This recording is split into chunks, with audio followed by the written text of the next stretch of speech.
Señor secretario, respecto al segundo punto. Respecto de las personas que vienen a nombre de la Fundación Ciudadano Inteligente y de la Unidad Normativa y Regulación del Consejo para la Transparencia. Muy bien, ¿les parece?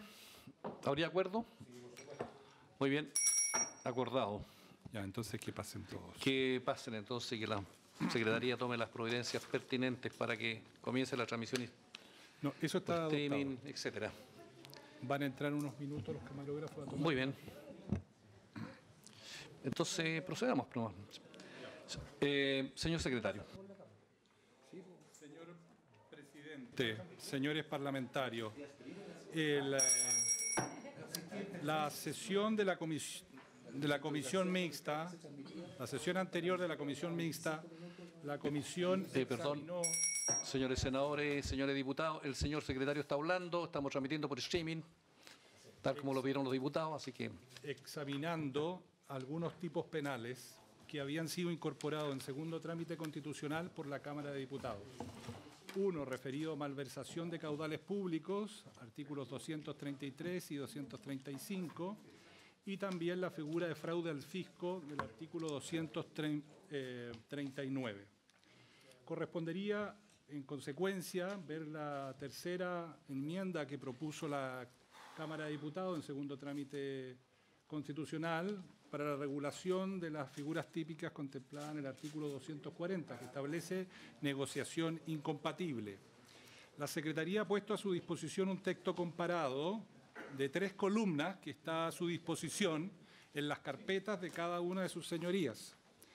En la página 4 del texto comparado, que ustedes tienen a su disposición, página 4, en la última columna aparece el texto del artículo 240. El texto aprobado por la Cámara de Diputados reemplaza completamente el artículo 240. El actual artículo 240 está enfocado en conductas típicas de empleados públicos.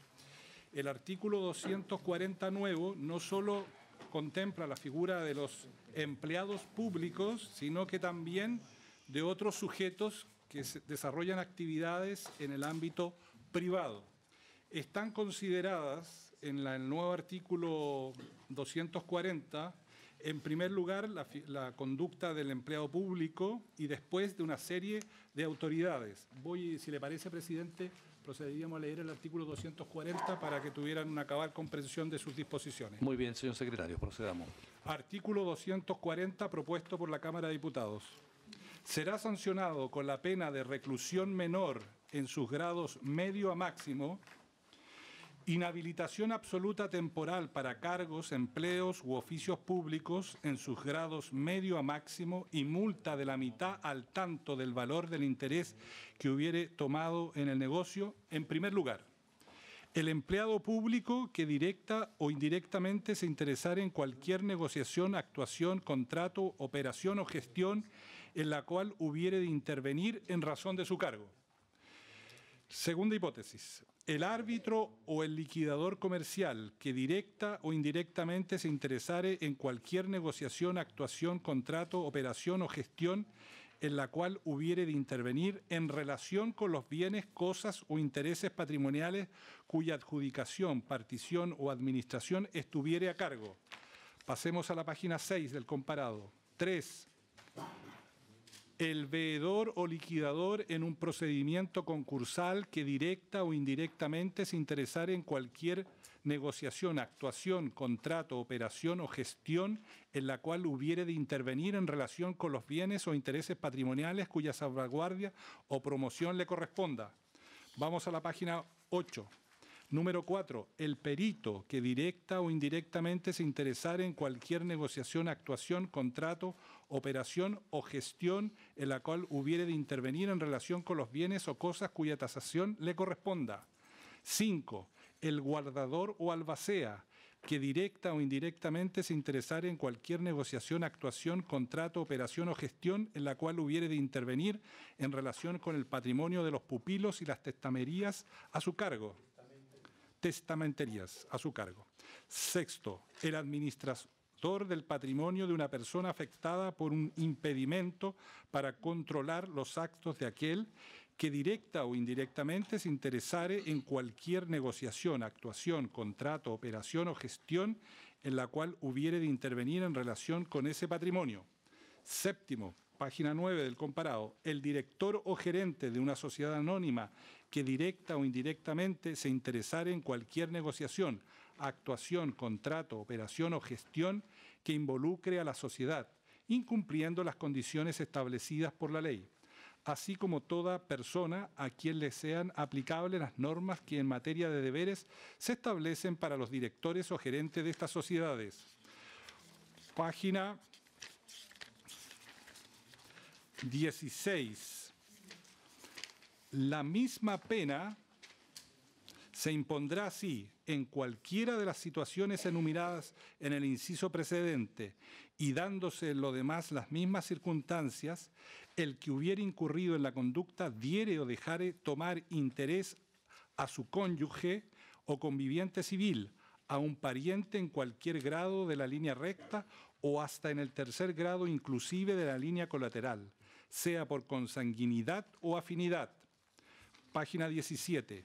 Lo mismo valdrá en caso de que el que hubiere incurrido en alguna de las conductas descritas en los numerales 1 a 7 del inciso primero, diere o dejare tomar interés a terceros asociados con él o con las personas indicadas en el inciso precedente, o a sociedades, asociaciones o empresas en las que él mismo, dichos terceros o esas personas ejerzan su administración en cualquier forma o tengan interés social, el cual deberá ser superior al 10% si la sociedad fuera anónima. Hasta allí el artículo 240 nuevo sobre negociación incompatible propuesto por la Cámara de Diputados. Después la Secretaría tiene algunas observaciones respecto a algunos números establecidos en el inciso primero en relación a estas disposiciones. Muy bien, ofrezco la palabra al respecto. Sí, Sebastián, por favor. Gracias, presidente. A ver si recuerda la comisión, fue este artículo que comenzamos a ver en la sesión anterior donde se decidió tratarlo en esta oportunidad, dada la complejidad, como podrán notar, del artículo, dado lo extenso y dado el sinnúmero de casos, particularmente son 7 casos en particular que se regulan. Comentar lo siguiente, presidente. Este artículo en particular trata sobre la negociación incompatible. No fue objeto de alguna modificación en el primer trámite en el Senado. Sí fue objeto de tratamiento en el segundo trámite constitucional ya en la Cámara de Diputados. Los cambios que se proponen por la Cámara de Diputados básicamente dicen relación con 4 aspectos. En primer lugar, hay una organización de la redacción. El artículo 240 actualmente en el Código Penal lo que establece es no en numerales, sino que en determinados incisos regular la situación respecto de 4 figuras delictivas y que hay una mezcla. Por un lado regula la situación del funcionario público que toma interés, ya voy a adentrarme qué es lo que se puede entender por tomar interés, pero regula la situación del funcionario público, del empleado público, perdón, regula la situación de árbitros, liquidadores, comerciales, peritos y de guardadores y albaceas. La Cámara de Diputados lo que hizo fue establecer numerales para poder ir distinguiendo caso a caso de estos y agregó en particular 3 nuevos casos que no estaban contemplados y que son los que aparecen en el numeral número 3, en que se incluye al veedor o liquidador en un procedimiento concursal. Agregó además la hipótesis que está regulada en el número 6, es decir, el administrador de un patrimonio de una persona afectada por un impedimento que no puede administrarlo directamente. Y, en tercer lugar, agrega la situación del director o gerente de una sociedad anónima, que es lo que está regulado en el numeral 7. Por lo tanto, ordena en una redacción con numerales y incluye 3 nuevas hipótesis. Además de eso, lo que se modifica en este segundo trámite dice relación con un aumento de las multas. En la regulación actual del Código Penal, la multa equivale entre un 10 a un 50% del valor del negocio en el cual toma interés, ¿ya? Entre un 10 y un 50%. Lo que se propuso en la modificación dice relación con un 50 a un 100% del valor, ¿ya? Y por último, el cambio que se propone por la Cámara de Diputados dice relación con un aumento de la pena privativa de libertad. En la regulación actual es de reclusión menor en su grado medio. Esto es desde los 541 días hasta los 3 años. La Comisión de Constitución y posteriormente la Cámara de Diputados aprueba una modificación estableciendo un aumento, manteniendo el piso mínimo, reclusión menor en su grado medio, pero estableciendo también reclusión menor en su grado máximo, es decir, manteniendo el piso de los 541 días, llegando hasta los 5 años. Esos son, a modo de resumen, las modificaciones que se establecen por la Cámara de Diputados. Sin perjuicio de ello, presidente, el Ejecutivo también quiere proponer algunos cambios en orden a perfeccionar aún más la norma. O sea, en general aparece un buen criterio la regulación que se hace de estas hipótesis. Quizás podemos ir viéndolas uno a uno, pero particularmente nos interesaría revisar la coherencia que tiene la pena. Después revisar algunas redacciones, en particular de algunos numeroles, y tal como ha anticipado la Secretaría, también corresponde revisar algunas situaciones en particular con otros ilícitos penales que están fuera de los delitos funcionarios. No sé, presidente, si entramos directamente a las propuestas o antes quiero ver. Vamos a dar una vuelta general primero para entender bien cuál es la filosofía que inspira este cambio introducido por la Cámara de Diputados y después vamos al detalle. Ofrezco la palabra, a ver si entendimos bien cuál es el tema.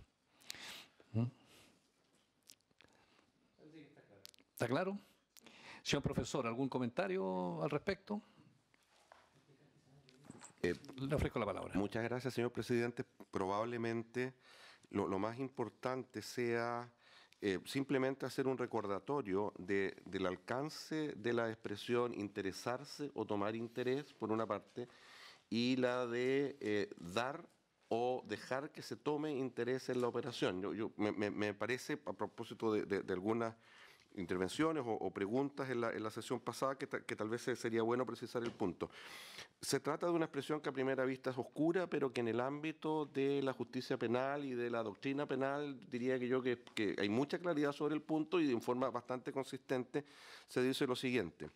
Una persona toma interés en los términos del artículo 240 cuando, teniendo un determinado deber respecto de un patrimonio, o bien se hace contraparte en las operaciones en que debe intervenir, o derechamente se hace beneficiario de las operaciones en que debe intervenir. Ese es el conflicto de interés que se trata aquí de evitar.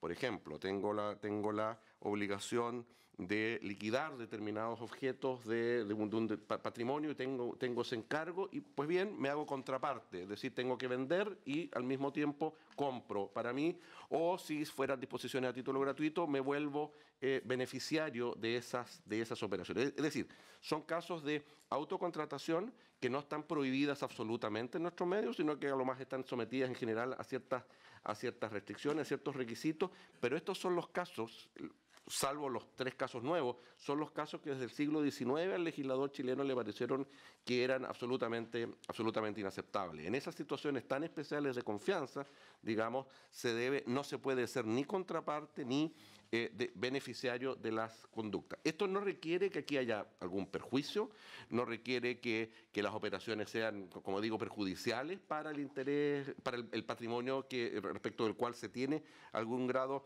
de injerencia, pero esto básicamente es por así decirlo, una cuestión de imagen, es decir, por usar un viejo refrán, que la mujer del César no solo debe serlo, sino que además en este tipo de situaciones debe parecerlo. No puede haber un conflicto de interés de ningún tipo. Y lo que hacen los incisos finales es básicamente extienden la misma figura a situaciones en donde no es el propio sujeto quien se hace contraparte o beneficiario en las operaciones, sino que hace contraparte o beneficiaria a personas de su círculo más íntimo, básicamente familiar, ¿cierto? Y posteriormente a aquellos con quienes tiene vínculos comerciales o de interés económico. Ese es básicamente el sentido de la norma, no se trata de otra cosa adicional, es una cosa estrictamente formal. En determinadas operaciones no puedo ser contraparte ni beneficiario porque yo estoy tomando decisiones respecto de ese patrimonio. Yo creo que esa es una explicación que puede ser útil para entender el resto de los casos. Los casos están todos tomados, salvo 3, como aquí se ha dicho, están tomados de la legislación histórica, digamos, sino que simplemente se trata de 3 nuevos casos que se hacen cargo de situaciones donde parece que las razones debieran ser las mismas para impedir esta situación de conflicto de interés. Gracias, profesor. Una consulta. Nosotros entiendo, yo no tengo el Código Penal aquí a mi lado, pero entiendo que esto forma parte de un título de delitos cometidos por funcionarios públicos. Entonces, la pregunta es, aquí estamos metiendo a personas que trabajan en el sector privado. Efectivamente, señor presidente, pero el código desde su origen ha incorporado a privados en esta situación. Lo que pasa es que aquí se produce básicamente una situación de duda sistemática. Este es un delito que perfectamente podría estar en el ámbito de los delitos patrimoniales. De hecho, hay anteproyectos de Código Penal que lo ven en ese contexto, incorporando indistintamente a actores privados y actores del sector público. El Código original optó porque esto estuviera en el ámbito de los delitos funcionarios, pero el inciso segundo vigente, y desde 1874, siempre incorporado a determinados privados, básicamente los albaceas, los tasadores, etcétera, los árbitros. En este están hoy día en el mismo texto. Exactamente. Entonces, y esa es una pregunta relevante. Uno podría pensar, no, esto no debiera estar aquí, debiera estar, qué sé yo, en los artículos 467 y siguientes tal vez, pero es un problema que no tiene, por así decirlo, una solución satisfactoria. En cualquiera de los dos lados se va a hacer cargo de casos, digamos, que uno pensaría podrían estar en otro contexto sistemático. Ahora, como se trata de una figura muy específica y de una lógica muy clara, romper el artículo en 2 es algo que ya en el siglo XIX no pareció prudente y por lo tanto hay que optar. Se pone esto en el ámbito privado, incluyendo a los funcionarios públicos, o en el ámbito de los funcionarios públicos, incluyendo a los privados que cumplen funciones tan delicadas en donde el conflicto de interés, digamos, es igualmente inaceptable. Muy bien, gracias, profesor. La Secretaría tiene un par de observaciones que formular. Señor secretario.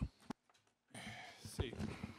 Señor presidente, señores parlamentarios, en relación con el número 2, donde se habla de árbitro y el...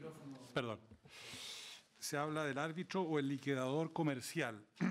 La Secretaría tiene una duda si se refiere al liquidador comercial de la sociedad anónima abierta, a los cuales se refiere el artículo 147 de la ley... Página 11. Sobre la ley sobre sociedades anónimas. Porque hay normas específicas en la ley de sociedad anónima, en particular el artículo 147, que establece una serie de obligaciones e incompatibilidades respecto del quehacer de los liquidadores. Leo en la página 11. Una sociedad anónima abierta solo podrá celebrar operaciones con partes relacionadas cuando tengan por objeto contribuir al interés social, se ajusten al precio, término o condiciones a aquellas que prevalezcan en el mercado al tiempo de su aprobación y cumplan con los requisitos y procedimientos que se señalan a continuación. 1. Los directores, gerentes, administradores, ejecutivos principales o liquidadores que tengan interés o participen en negociaciones conducentes a la realización de una operación con partes relacionadas de la sociedad anónima deberán informar inmediatamente de ello al directorio o a quien éste designe. Quienes incumplan esta obligación serán solidariamente responsables de los perjuicios que la operación ocasionara a la sociedad o accionistas. Hay una sanción de tipo patrimonial, pero que está pensada en los liquidadores de sociedades anónimas abiertas. La norma del número 2 del artículo 240 no distingue entre tipos de liquidadores. Nosotros estamos pensando, ¿se están refiriendo a esos liquidadores o hay otros liquidadores que están en la hipótesis del artículo 240? Si fueran los liquidadores de carácter comercial del artículo 147, a juicio de la Secretaría sería más conveniente incorporar su mención en el número 7, página 9, de las hipótesis consideradas. Si estuvieran pensando solo en esos liquidadores, debiera decir el número 7, el director o gerente de una sociedad anónima o el liquidador de una sociedad anónima abierta que directamente o indirectamente se interesara en cualquier negociación, actuación o contrato, operación o gestión que involucre a la sociedad, incumpliendo las condiciones establecidas por la ley. ¿Cuáles son esas condiciones? Las del artículo que ya he citado de la Ley de Sociedades Anónimas. Lo menciono porque después pueden haber problemas de interpretación sobre el sentido y alcance de estas disposiciones, y no sé si el abogado ayudante que trató también la modificación a la ley de quiebras quiere hacer algún apunte adicional sobre lo que yo ya he mencionado. Señor abogado ayudante. El punto se trata respecto al caso establecido en el número 3, que está en la página 6 del comparado, que sanciona al veedor o liquidador en un procedimiento concursal que directa o indirectamente se interesare en cualquier negociación, actuación, contrato, operación o gestión en la cual hubiera de intervenir en relación con los bienes o intereses patrimoniales cuya salvaguarda o promoción le corresponda. Cuando nosotros aprobamos la ley de quiebras, introducimos dentro del Código Penal en el título 9 un párrafo especial de los delitos concursales y las defraudaciones.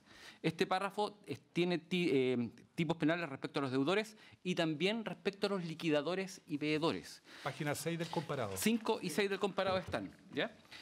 Aquí hay básicamente dos consultas de la Secretaría. ¿En qué se diferencia la disposición planteada en el número 3 del 240 por la Cámara de Diputados con la disposición vigente del artículo 464 bis, que trata de una situación similar con la misma pena? Y la segunda cuestión, que también la Secretaría quiere hacer ver, en la página siguiente, en el artículo 465, inciso segundo, se establece, en la página 7 del comparado, se establece que para proceder penalmente contra un veedor o liquidador se requiere previa instancia particular de la Superintendencia de Insolvencia y Reemprendimiento, que en este caso no sería así porque el número 3 está en el artículo 240, que está en otro título. Eso. Sí. Señor secretario. Una última precisión, porque lo que yo mencioné era respecto del número 2, el abogado ayudante se ha referido a observaciones respecto del número 3, y quiero que miren el número en la página 6 del comparado, la norma del 461 bis, porque si bien la pena es la misma, presidio menor en su grado medio a máximo, tiene el 464 bis una pena accesoria que no aparece en esta figura. ¿Y cuál es la pena accesoria? La de inhabilidad especial perpetua para ejercer el cargo. ¿Ya? Entonces, a lo mejor esto está suficientemente aclarado en la doctrina, pero como nosotros queremos dejar constancia para el informe y la correcta interpretación de estos preceptos, lo planteamos para que ustedes lo tengan presente. Señor senador. Una pregunta a la Secretaría sobre básicamente el 464 bis con el número 3. Estamos hablando de tipos distintos. Pero igual, ustedes dicen que el problema es exactamente el mismo. Porque la conducta es distinta, porque aquí el que aplicar en beneficio propio de un tercero, estamos hablando de un delito a lo mejor distinto. Claro. Señor secretario ayudante. Su señoría, esta cuestión se discutió justamente en el primer trámite, en el segundo informe de la Comisión de Constitución, que en ese momento actuó como comisión unida con la Comisión de Economía, y se dijo en la historia de la ley que lo que se sanciona aquí son los conflictos de interés, y lo que se interesa es que el liquidador o veedor no tome parte alguna de los bienes que están a su cargo, en el fondo, que parece ser una cuestión bastante parecida a la justificación que se acaba de dar respecto al número 3. Por eso nosotros queremos tener claridad respecto a cuál es la diferencia, para que en el fondo no haya una misma conducta sancionada con dos tipos penales, porque esa cuestión crea un problema de concurso. Mire, para que, inmediatamente, señor diputado, pero para que ordenemos el debate, hay dos cosas que aquí se han planteado la Secretaría. Entonces vamos con la primera parte, que se refiere a los liquidadores comerciales. Y después pasamos al tema de la coincidencia con la ley concursal. Señora diputada Paulina Núñez. Gracias, presidente. Agregar respecto de los liquidadores comerciales, ¿cuál fue la historia también de la ley respecto del original 240? Porque en el 240 se menciona expresamente liquidadores comerciales. Entonces, también creo que es importante hacer ese punto, porque en algún minuto el legislador se interesó por poner textualmente liquidador comercial y quiero ver si coincide con la modificación que estamos haciendo ahora. Gracias, señora diputada. Señor ministro. Sí, yo quisiera pedir al profesor que nos pudiera aclarar, porque me parece que efectivamente son cosas distintas. La expresión veedores o liquidadores comerciales está en el texto original, ¿no? De la actual disposición, ¿no? Árbitros, perdón, y liquidadores comerciales, que se repite en el número 2 del 240 que se está manteniendo. No hay ahí una diferencia. Lo nuevo está en el número 3, que es donde la Secretaría levanta la observación.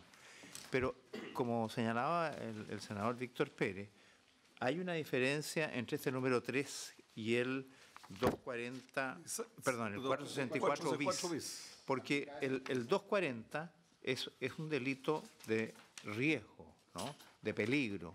Esto es en el que se interesare. Mientras que el 464 es el que aplicar en beneficio propio. Es decir, es un delito de resultado. Y por lo tanto hace una diferencia y por eso que la penalidad también debería ser mayor, ¿no? Que es lo que normalmente ocurre en estos dos tipos de delitos.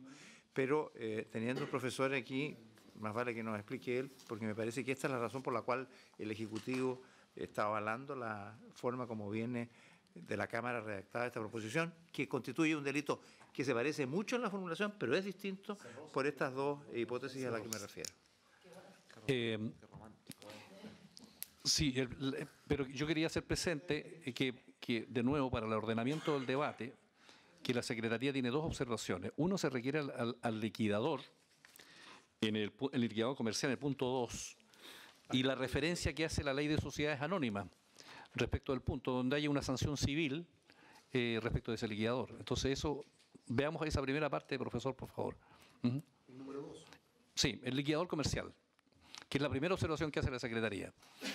Después vamos a la ley de quiebra. Gracias, señor presidente. A ver, respecto de lo primero, lo que aquí se tiene, como señaló la diputada, desde el código original están aquí considerados los liquidadores comerciales y que hay que entender por una cuestión terminológica que nada tienen que ver con los liquidadores de la ley de quiebra, lo cual nos vamos a referir luego. El propósito de la referencia a los liquidadores comerciales en el artículo 240 original era amplia, no hacía ningún tipo de distinciones.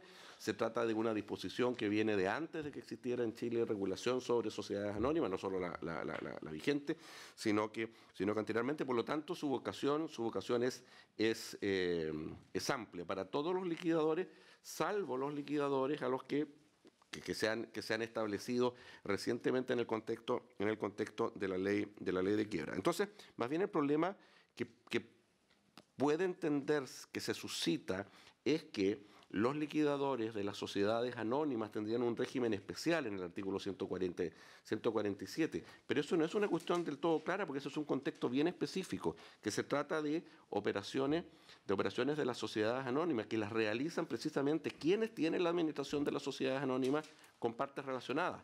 En ese contexto hay ciertas obligaciones respecto del fondo, de cuáles son las características que deben tomar esas operaciones, que deben ser las propias, digamos, del mercado, deben ser equivalentes a las operaciones con cualquier otra sociedad, y en ese contexto las sociedades deben dar información sobre determinados sujetos que se encuentran en ella, refiriéndose, digamos, a la situación de esos sujetos, entre ellos sus gerentes, sus directores y también los liquidadores. La referencia, y esto es bien importante, ahí la referencia es a ciertos sujetos que tienen un interés en la persona relacionada, pero no se trata que ellos tomen en la operación misma, toman un interés, por lo tanto ellos no realizan la conducta del artículo 240, porque la operación no es de ellos, es decir, yo puedo tener interés en un negocio y eso no significa que yo tome interés en los términos del delito del artículo 240. Voy a poner un ejemplo. Yo puedo tener desde luego un interés en una empresa, en una sociedad. Y bajo ciertos contextos, cuando otros realizan operaciones con esa sociedad donde yo tengo interés, es posible que yo esté obligado, que quien realiza la operación esté obligado precisamente a transparentar eso. Pero no es una situación en la que yo, actuando por la sociedad, tome interés en la operación. Por lo tanto, se trata de conductas distintas. Desde esa perspectiva, uno debiera entender que en el número 2 se trata de liquidadores comerciales en términos amplios, abarcando también aquellos de las sociedades, de las sociedades anónimas, porque la norma, la regulación en su respecto, no es una regulación sobre que ellos tomen interés en una operación que depende de ellos, sino que en una situación donde es la sociedad la que realiza operaciones con una persona relacionada. No sé si se entiende, porque hay una referencia a que hay sujetos que tienen interés en una determinada sociedad, pero lo que allí se describe no es la situación de que ellos en la operación que ellos mismos están realizando tomen interés en la operación, y por lo tanto no hay, si bien hay una cercanía, no hay una, por así decir, una colisión entre ambas normas. El artículo 147 no es que permita que estos liquidadores tomen interés y por lo tanto sea una excepción al artículo 240, sino que es una regla distinta que es una obligación para las sociedades anónimas que para realizar operaciones con personas relacionadas. Entonces, digamos, profesor, que el tipo penal del 240, número 2, comprende a los liquidadores de la sociedad anónima. Y a todos los liquidadores comerciales. A todos los liquidadores, y no se pone en la hipótesis del 147 de la Ley de Sociedades Anónimas, en consecuencia. Exactamente, porque esa es una regla que rige para las operaciones de las sociedades con personas relacionadas. En ese contexto, las situaciones de sujetos con interés, pero que es un interés previo, no es que ellos ahora al realizar la operación se estén dando interés o estén dejando que personas del círculo de sujetos mencionados en el artículo 240, sus parientes, qué sé yo, o sus socios, no es que ellos estén permitiendo que tomen interés, es decir, es una norma que obliga en otro contexto a otros sujetos a dar cuenta de que hay liquidadores que pueden tener interés en la operación. Pero no son los liquidadores en esos casos los que realizan directamente la operación, no es que ellos se den interés en ese caso. Y la vocación del artículo 240, en el número 2, que viene del código original, es que se consideren todos los liquidadores comerciales en este contexto. Bien, sí, profesor, creo que ha quedado aclarado. No sé si satisface a la Secretaría la explicación para los efectos de la historia de la ley, digamos, nada, para que quede claridad, digamos. Respecto de la ley y respecto de la ley de quiebra, sí. Señor presidente. Señor profesor, adelante nomás, por favor. Y respecto del número 3, efectivamente se trata de figuras distintas. Bueno, las del artículo 464 evidentemente son distintas. La problemática, porque la que tiene un alcance menos claro es la figura del artículo 464, donde habla de aplicar en su interés o de otro, que está tomada no en términos idénticos, pero está tomada en términos muy similares a la del artículo 235 del Código Penal.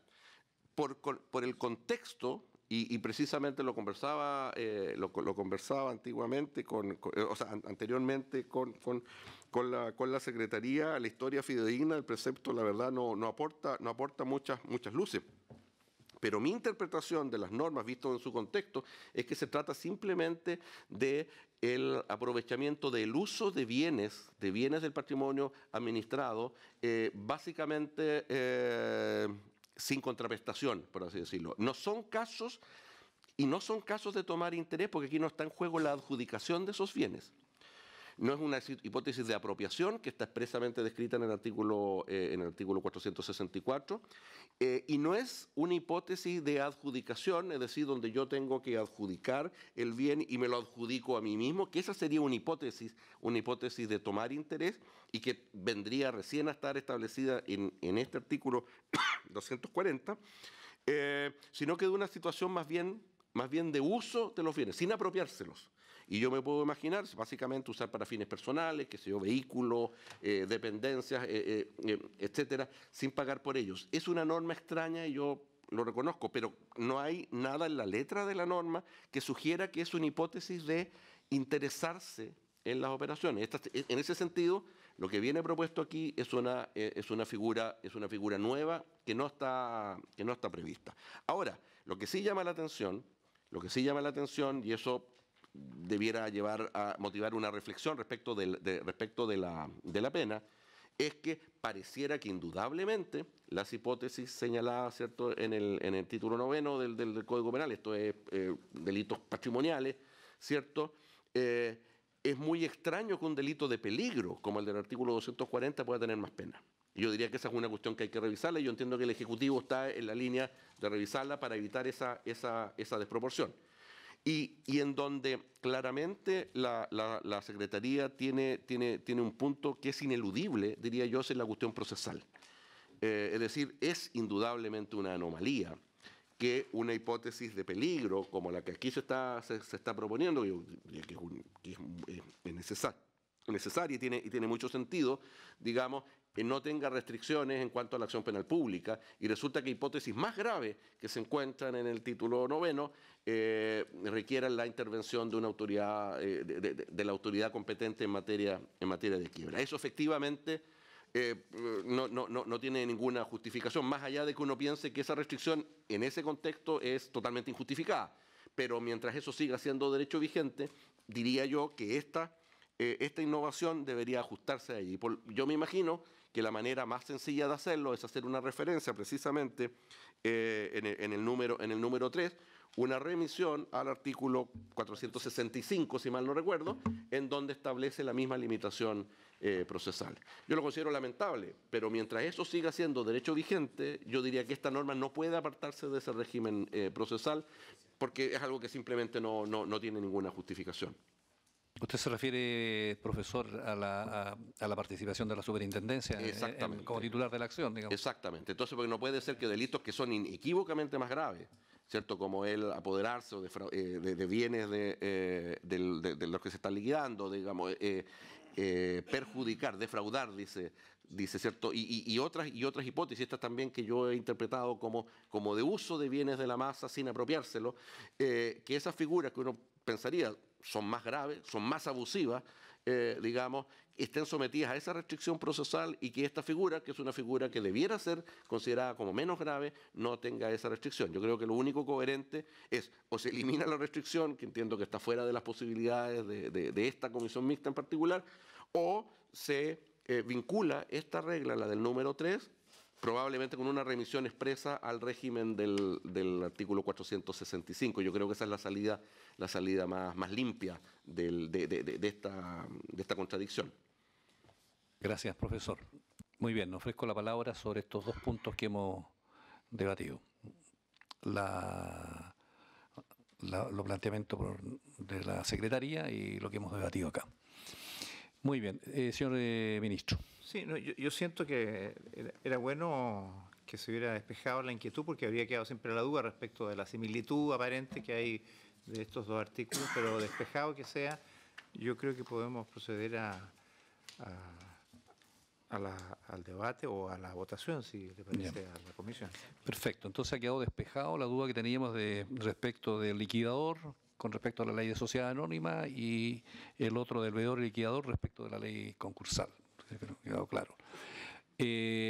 Señor diputado, por favor. No, bueno, yo creo que después de la explicación del profesor quedó claro que hablamos de dos conductas distintas que tal vez son muy similares, pero uno un delito de peligro, el otro más bien de resultado, pero nos asaltan obviamente las dudas de esta coexistencia en cuanto a que hay dos cuerpos distintos.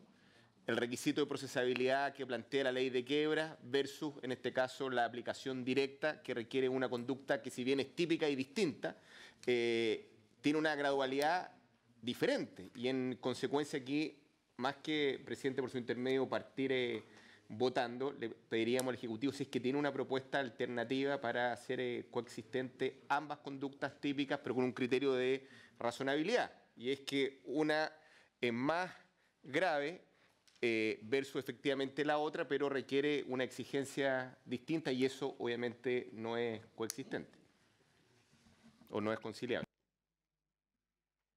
Muy bien, entonces vamos a proceder a votar. ¿Perdón?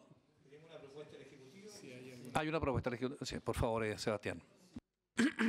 Presidente, habíamos anticipado que, no obstante, en general compartimos claramente la propuesta de la Cámara de Diputados. Creemos que hay algunas perfecciones que se podrían introducir en el articulado, y una de ellas quizás, que es la más importante, dice relación con la penalidad, anticipando o haciéndome cargo de lo que ha manifestado el profesor Hernández respecto de esta figura que está establecida en el artículo 464 bis cuando ya hay una aplicación, y si se dan cuenta, esa figura del artículo 464 bis sanciona al veedor o liquidador con presidio menor en su grado medio a máximo, porque ahí ya hay un resultado.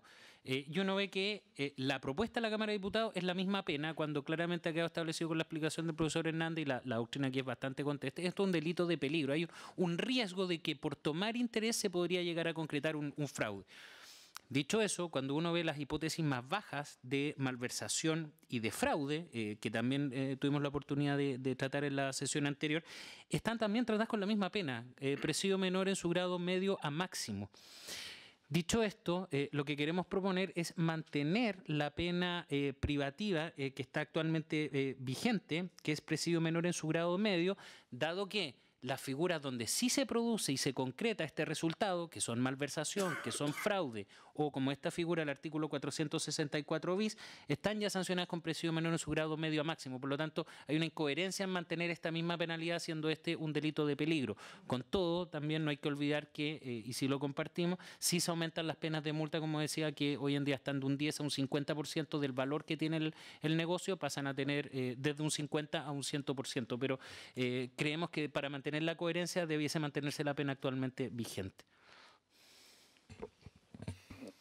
Es decir, de suprimir en el artículo 240, en su primera parte, quedaría solamente reclusión menor en sus grados medios y suprimir máximo. No sé si entendí bien que esa sería la proposición del Ejecutivo. Señor diputado. Presidente, por su intermedio, la recomendación del profesor de buscar la simetría del requisito de procesabilidad o de acción directa. Eso lo vamos a ver cuando votemos el punto 3, señor diputado, que fue vamos a ir punto por punto. En el punto 3 vamos a ver el tema procesal que plantea el profesor. Catalina tiene la palabra. Muchas gracias, presidente, por su intermedio. Comprendo la explicación que hace el profesor y a raíz de eso la propuesta que hace el Ejecutivo. Entiendo la diferencia entre los delitos de peligro y los delitos de resultado. Sin embargo, me parece que en particular en esta hipótesis y dada también la propuesta que se hace en segundo trámite, no me parece adecuado hablar aquí pese al riesgo de incoherencia, digamos, de una rebaja de penas, considerando lo que ya se ha propuesto en segundo trámite. O sea, yo creo que en delitos como este, considerando además que no es por un cambio en la voluntad del hechor que haya una diferencia típica, digamos, entre un delito de peligro y uno de resultado, el dolo sigue siendo el mismo y, digamos, la sanción pública que se hace respecto de eso también es la misma. A mí me parece que yo no justificaría, digamos, en la eventual incoherencia normativa una disminución de la pena de lo que se propone en segundo trámite. Yo creo que en esto creo que hay que marcar distancias con el Ejecutivo respecto de que es necesario dar una señal potente de aumento de pena, digamos, de penabilidad respecto de este tema y en ese sentido, al menos creo que, no sé si esto, digamos, trae más adhesión, pero al menos yo pediría la votación separada para hacer la distinción en esto, porque podemos estar de acuerdo en todo lo demás que el Ejecutivo plantea, pero en esto en particular yo creo que es necesario que demos esa señal. Bueno, en la misma línea de la diputada, yo quiero plantear lo siguiente. Si el tema con estas penas es el piso del cual partimos. Porque si estamos hablando que partimos con 541 días, ¿no es cierto? Nosotros en una hipótesis en que la persona tuviera, digamos, una atenuante, se la vamos a aplicar en el tramo más bajo. Y es una consulta al profesor. Si tiene dos atenuantes, repara el mal causado, o sea, no pasa nada, se va a su casa y queda, digamos, sujeta a la vigilancia. O sea, no tenemos, digamos, la señal a la opinión pública es que no pasa nada, digamos. Entonces, me gustaría un cierto comentario, profesor, respecto de cómo operan, digamos, estas penas en su parte baja con las atenuantes correspondientes, digamos, para saber a cabalidad de qué pena estábamos hablando. Muchas gracias, señor presidente. Efectivamente, la concurrencia de atenuantes puede llevar a una reducción en 1 o 2 grados. Pero yo diría que lo esencial en este punto es, este es un delito que por definición no perjudica a nadie. este es un problema, por así decirlo, de imagen, es un problema, esto es algo, es absolutamente preventivo. Es decir, ¿puede una persona, estoy pensando en el viejo Pacheco, digamos, que en sus comentarios el Código Penal Español de 1848, con el texto de 1850, esta figura ya existía?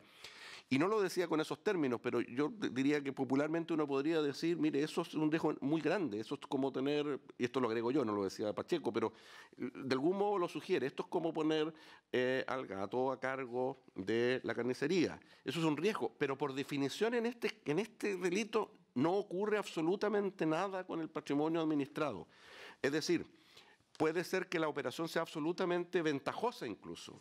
Fue absolutamente ventajosa de acuerdo con las normas de mercado. Lo que pasa es que aquí se quiere prohibir de un modo muy tajante que las personas estén en una situación, por así decirlo, de tentación. Y tendría que decir también lo siguiente. Esta figura, que tiene una raigambre española muy clara, es bastante inusual en el derecho comparado. Más bien, derechamente, es del tipo de normas que uno cuando va a otro país tiene que explicarlo. Mire, sabe que estas situaciones son delictivas y son punibles, aunque no se perjudique absolutamente a nadie. Y eso causa cierta sorpresa. Porque, por así decirlo, este es un ámbito donde, comillas, la probidad del legislador chileno es llevada a un extremo que en otros países no se conoce. Yo diría que considerando eso, un aumento de pena parece poco justificable. Y desde luego parece poco justificable, atendido que hay hipótesis donde hay efectivo daño para las personas. Usted ha mencionado la posibilidad del atenuante de reparar con celo el mal causado. Aquí se da la paradoja que ese atenuante no tiene cabida porque aquí no ha habido ningún mal causado. Aquí, por definición, esto es una cosa estrictamente formal. Usted no puede estar en dos posiciones al mismo tiempo y esto lo consideramos tan grave que lo vamos a castigar. Pero que eso tenga penas equiparables o en alguna medida incluso superiores a delitos que irrogan efectivo daño al patrimonio administrado es algo que es muy difícil yo diría imposible de justificar y de legitimar. Yo entiendo naturalmente el interés en el aumento de las penas, pero esto es un tema estrictamente de armonía. Un delito donde nadie sufre un daño no puede tener las mismas, o mucho peor, más pena que delitos que sí acarrean resultados o que representan un abuso y al menos un lucro cesante importante. Yo diría que la hipótesis del 464 bis al cual hicimos referencia es a lo menos una hipótesis de lucro cesante. Yo me aprovecho de los bienes, no me los voy a apropiar, no los voy a sacar del patrimonio, pero los puedo usar gratuitamente aprovechando mi situación. Bueno, eso es mucho más grave, indudablemente, que el simplemente haberme hecho contraparte en una operación. Y ahora, cuando los delitos son menos graves, efectivamente uno va a ocurrir, si es primera vez y si se dan ciertos presupuestos, la pena va a ser muy baja, pero insisto, en un delito donde nadie ha sido afectado. Que esto sea delito ya diría que es un símbolo muy potente de probidad y de exigencia de probidad del legislador chileno, que diría yo que no es necesario llevarlo más allá, digamos, a través del aumento de la pena. Yo diría que esto es un símbolo ya muy potente de exigencia de probidad y que corresponde con nuestra tradición. Se están ampliando las hipótesis, se está ampliando al ámbito privado en temas que son socialmente relevantes hoy, pero un aumento de pena yo diría que no tiene, en mi modesta opinión, ninguna justificación. Solo para terminar, en el penalismo tradicional, esta es una figura que se ha propuesto varias veces eliminarla. No, esta es una cosa demasiado poco importante. Don Enrique Curi en su época lo mencionó, autores como Rodríguez Collao y Osandón han dicho, mire, esto debiera ser más administrativo. Yo estoy totalmente en contra de eso. Yo diría, estas son figuras relevantes. O sea, hay cosas que no se pueden aceptar, pero con pena moderada, y yo creo que las penas del derecho vigente son suficientemente adecuadas para ello. Gracias, profesor. Señor ministro. Sí, presidente, creo que la explicación que ha dado el profesor es suficientemente clara y sólida para entender por qué en este caso se está planteando mantener la sanción penal. Pero lo quiero subrayar porque no quiero que perdamos por esta discusión el horizonte en que está trabajando la comisión mixta, diputados, senadores, el gobierno anterior y este gobierno respecto de cómo enfrentar la corrupción de los funcionarios públicos. Aquí la voluntad y lo que estamos haciendo a través de una serie de disposiciones es endureciendo la mano contra quienes cometen este tipo de fraude siendo funcionarios públicos. Lo hemos hecho ya en malversación y fraude, estamos hablando ahora de negociación incompatible, lo vamos a hacer en los delitos que quedan, soborno y cohecho, y en particular el Ejecutivo, que lo que ha estado tratando de hacer es armonizar las dos propuestas que hubo, básicamente la de la Cámara y el Senado, sobre la base de la Cámara, porque aumentó, ensanchó los tipos penales a incorporar, entre los cuales queríamos subir las sanciones. Nosotros creemos que todavía hay espacio. Hemos conversado con algunos informalmente para todavía endurecer la mano respecto de delitos como el soborno, el cohecho, las exacciones ilegales, particularmente cuando se trata de algún tipo de autoridades. Las principales autoridades creemos que deben tener sanciones que garanticen que en el caso de que entren en soborno y cohecho estén expuestas a penas privativas de libertad efectiva. Eso es lo que traemos nosotros como propuesta para complementar el trabajo que aquí se ha venido haciendo. Pero lo subrayo porque pareciera que mantener esta pena pudiera desentonar respecto de lo que hace este proyecto. Cualquiera que sea el resultado, estoy seguro que la mano va a quedar muy dura para los funcionarios públicos que aprovechen sus cargos por distintos caminos para delinquir. Y eso creo que es el sentido. En este caso pareciera ser distinto por la envergadura de la conducta a que nos referimos, pareciera ser distinto una actitud o una conducta de riesgo de alguien que quiere aprovecharse del que se beneficia directamente. El mero aprovechador, el mero fresco, por decirlo en simple, ese es el que está sancionado y que a lo mejor pudiera no ser una sanción penal, dice el profesor Hernández. Distinto es de aquel que sí incorpora de alguna manera un beneficio directo o indirecto en su patrimonio, que ese sí tiene necesariamente que aumentar las sanciones que hoy día tenemos, que en general el perfil de la sanción para estos casos es relativamente bajo. El esfuerzo que se ha hecho es de subirlo, pero también hay la voluntad de mantener una cierta jerarquía en esto. Ahora tenemos otro problema más de fondo, a propósito de lo que plantea la diputada Pérez, que yo entiendo cuál es su inquietud y yo creo que la tenemos todos, que es que nos ocurre, como lo describía el profesor Hernández, que cualquiera que sean las sanciones que se apliquen, nos pasa una cosa con nuestro Código Penal, que las sanciones, las condenas que se establecen por los jueces aplicando el Código Penal actual no se cumplen, por definición. No hay nadie que cumple una pena, condenado a 10 años, no hay nadie que cumple 10 años preso en la cárcel. El que está condenado a 5 años no pasa 5 años en la cárcel. Nadie cumple penas en la cárcel porque el sistema generó tal cantidad de mecanismos atenuantes, agravantes y aquí beneficios de otro tipo, que nadie que es condenado, la primera vez al menos, por delitos hasta 5 años, pasa un día por la cárcel. De 5 años y un día pasa, pero a lo más la mitad del tiempo. Por lo tanto, tenemos un sistema que es tramposo y eso es lo que nos produce molestia. Quiero decirles que parte del trabajo que estamos haciendo en la revisión del Código Penal busca cambiar eso en forma sustancial. El profesor Hernández ha estado participando y creo yo que, no quiero extenderme en demasía, pero la idea que se busca es tener un sistema efectivo de pena. A lo mejor que las sanciones, y eso lo veremos porque el catálogo tiene que ser distinto, si acaso el sistema de aplicación de la pena es diferente. A lo mejor podríamos tener penas menores para los mismos delitos. Penas de 3 años para delitos que hoy día tienen 10. Pero si se aplica la pena, va a estar 3 años en la cárcel. Hoy día lo condenan a 10 y no pasa ni uno.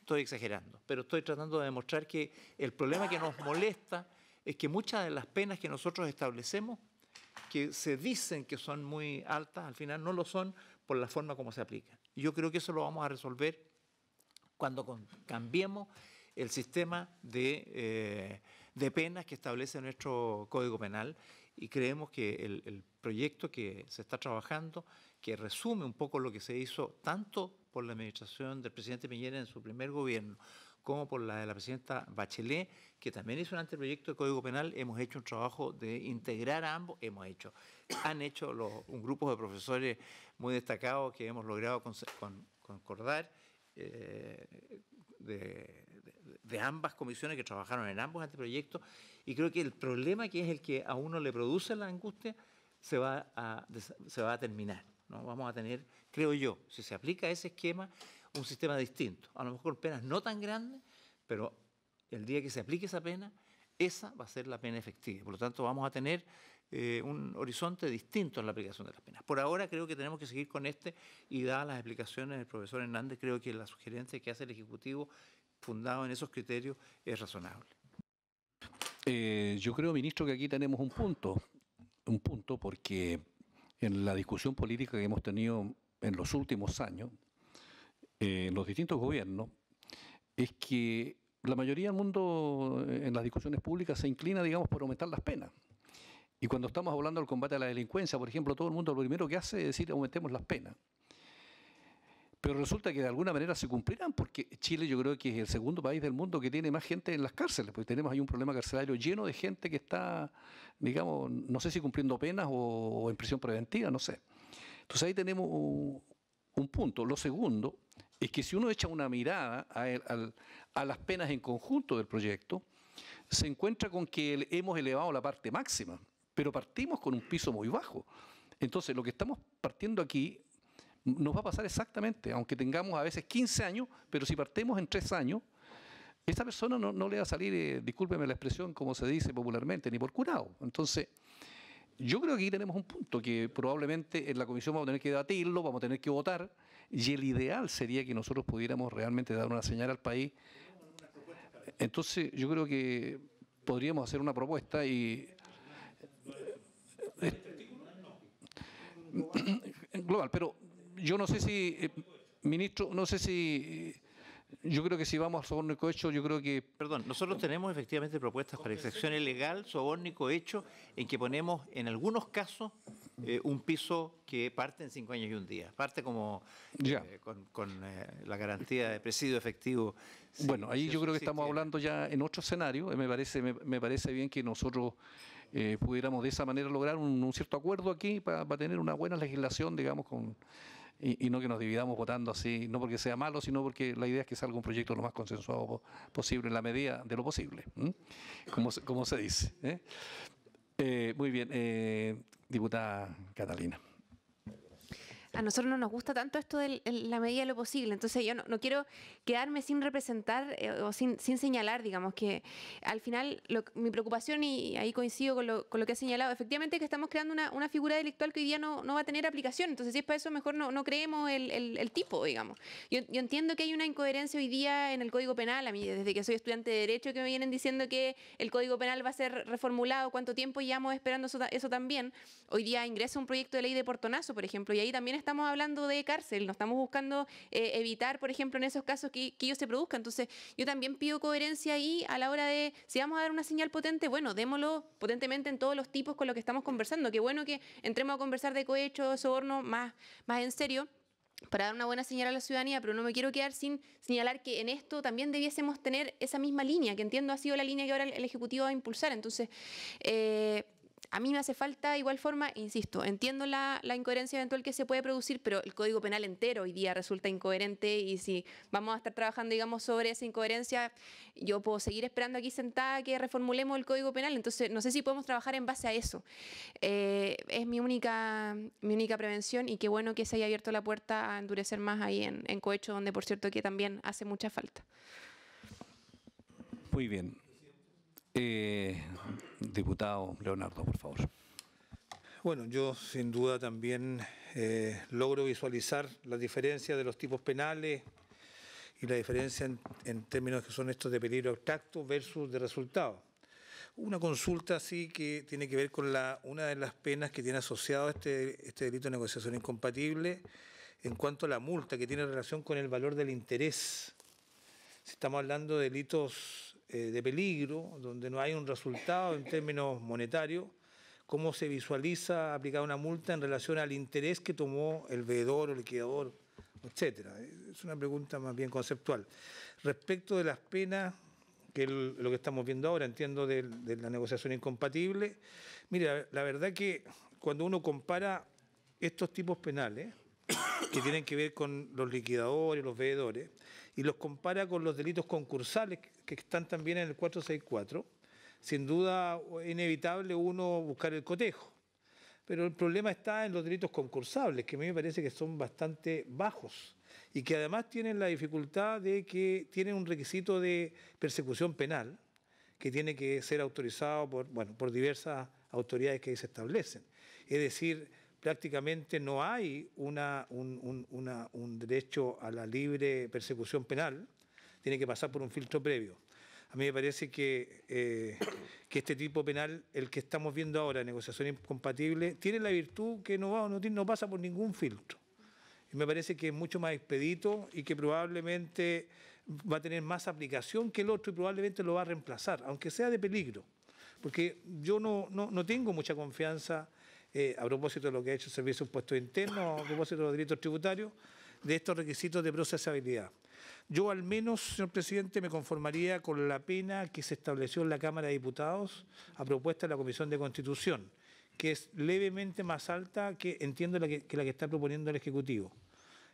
Y solo a propósito que son delitos de peligro. Muy bien. Señor senador Alfonso.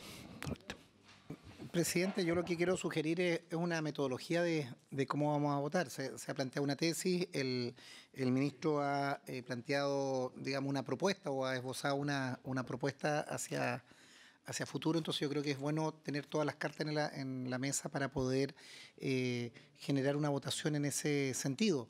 Estamos llamados a esta sesión, estamos ya cerca del tiempo, nos hemos puesto un tiempo para poder despachar este proyecto, entonces sería bueno, ministro, tal vez escuchar también esa propuesta, sin perjuicio que es bien sólida la argumentación del profesor. Yo creo que en esto también tenemos que ser coherentes en lo que hemos denunciado, o al menos yo denuncié con el populismo penal que tuvimos con la famosa agenda corta de la anterior administración, que era mi gobierno, pero que al menos votamos muchas de ellas en contra y siendo presidente de esta comisión luchamos con eso. Y aquí a la compañera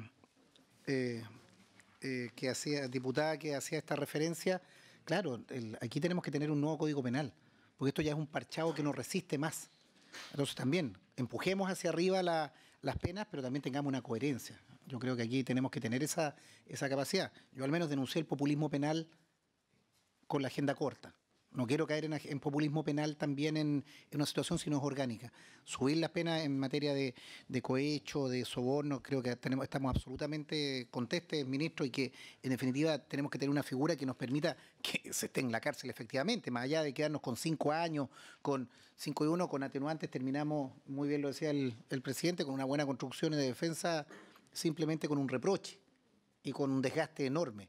Entonces, busquemos fórmulas efectivas. Nosotros en su momento trabajamos, no sé si es el mejor resultado. El Tribunal Constitucional no nos ha dado el apoyo en, por ejemplo, la famosa Ley Emilia, en que establecimos el año con el control de armas, que el Tribunal Constitucional, invocando el principio de proporcionalidad, los ha acogido y ha terminado desechando esa situación. Bueno, avancemos. Yo creo que, ministro, esta comisión, o independiente de lo que vamos a tener al final de esta mixta, es que el Código Penal ya no resiste más parchado. Estamos impulsando los delitos ambientales, estamos planteando distintas figuras que ya no dan. Y creo que el profesor no solo expone bien esta figura, sino que también fue quien nos ilustró durante años, al menos la legislatura anterior, también distintas comisiones de Código Penal. Entonces, yo pediría ahí presidente, que el ministro pudiera un poco abrir las cartas hacia dónde vamos y poder ver tal vez dónde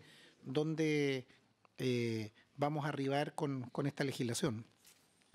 Bien, el señor senador ha hecho una proposición en el sentido de que el señor ministro nos pudiera dar un horizonte de las penas, ¿no es cierto?, para iluminarnos, digamos, de qué estamos hablando. Presidente, señor ministro. Gracias. No solamente eso, sino que quiero garantizarle a la diputada que vamos a tener un proyecto de nuevo Código Penal, ¿no? No me atrevo a garantizarle la fecha, pero dentro de este año, se ha trabajado mucho. La verdad es que a mí me ha sorprendido el interés. Ya está todo lo que es la parte general, la teoría y la estructura de las penas listas. Se está sistematizando todos los delitos específicos, aprovechando el trabajo que ya se hizo, ¿no? Y el profesor Hernández me puede decir, ¿usted se atrevería a jugarse por una fecha, profesor? Por parte de la Comisión, ministro, comienzos de julio deberíamos tener un texto de parte de la Comisión, ¿no? Después, Bueno. hay otras etapas. Lo que quiero significar que el trabajo que se ha hecho es un trabajo que ha aprovechado la historia. No empezamos a hacer un código penal nuevo, sino que se aprovechó lo que había. Y creo yo que esa ha sido la clave de por qué en 3, 4 meses vamos a poder tener un nuevo texto. Lo que vamos a hacer el gobierno es, por supuesto, estudiarlo, socializarlo y lo antes posible someterlo a tramitación para ordenar esto, como se requiere. Pero mientras tanto tenemos que seguir trabajando en esta lógica. Y básicamente lo que estamos planteando respecto de la inquietud que sugiere o pregunta el senador Durresti, presidente, es que se busca introducir en los delitos de exacción ilegal, cohecho en todos sus tipos, y soborno, una nueva norma y una regla especial. La norma nueva básicamente parte de la base de aumentar los techos máximos, en este caso siguiendo la sugerencia que hacía el Senado, que en eso tenía techos máximos mayores que los de la Cámara en el primer trámite. Exacción ilegal, cohecho y soborno. Y para hacer efectiva esta pena del techo máximo, esta es quizás la principal innovación. Hay una regla de aplicación que la voy a leer para que se entienda mejor, que si los delitos previstos en los 2 párrafos anteriores, a los que me acabo de referir, exacción ilegal, soborno y cohecho, hubieran sido cometidos por el presidente de la República, un ministro de Estado, un subsecretario, un senador, un diputado, un miembro de los tribunales superiores de justicia, un integrante del Tribunal Constitucional, el Contralor General de la República, el Fiscal Nacional, un fiscal regional, un comandante jefe de las Fuerzas Armadas, el general director de Carabineros de Chile, el director general de la Policía de Investigaciones, un delegado presidencial regional, un delegado presidencial provincial, un gobernador regional o un alcalde, se impondrá al responsable la pena señalada al delito con exclusión de su grado mínimo. Vale decir, la pena empieza a aplicarse a partir de el presidio mayor en su grado mínimo, le hace 5 años y 1 día. Con lo cual tenemos garantizado que hay un elenco de autoridades, podemos discutirla, si está completo o no, pero nosotros estamos diciendo, mire, cuando una autoridad de esta envergadura comete un acto de soborno, de cohecho o de exacción ilegal, la pena, acreditado que sea el delito, la pena por la cual parte es presidio mayor en su grado mínimo. Con lo cual subimos el techo y garantizamos lo que yo creo el país espera, que personas con ese grado de responsabilidad tengan ese grado de sanción, es decir, presidio efectivo. Muy bien. En consecuencia, no sé si está claro toda la discusión general que hemos tenido respecto a este 240. Y entonces, señor diputado.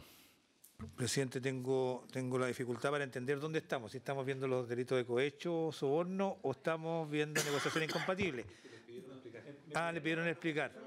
Porque yo también tengo una propuesta para los delitos de soborno y cohecho, pero me imagino que la voy a guardar para cuando lleguemos a ese momento, ¿no? ¿O la vemos ahora? No, señor. Sí me ganó, pero yo creo que lo nuestro complementa. Señor diputado, digamos, para ordenar, aclarar la discusión, el señor senador Durresti le pidió al señor ministro que pudiera darnos un horizonte respecto de lo que él proponía respecto del cohecho y el soborno. Eso hizo el señor ministro para que lo tuviéramos en vista ahora que estamos votando el 240.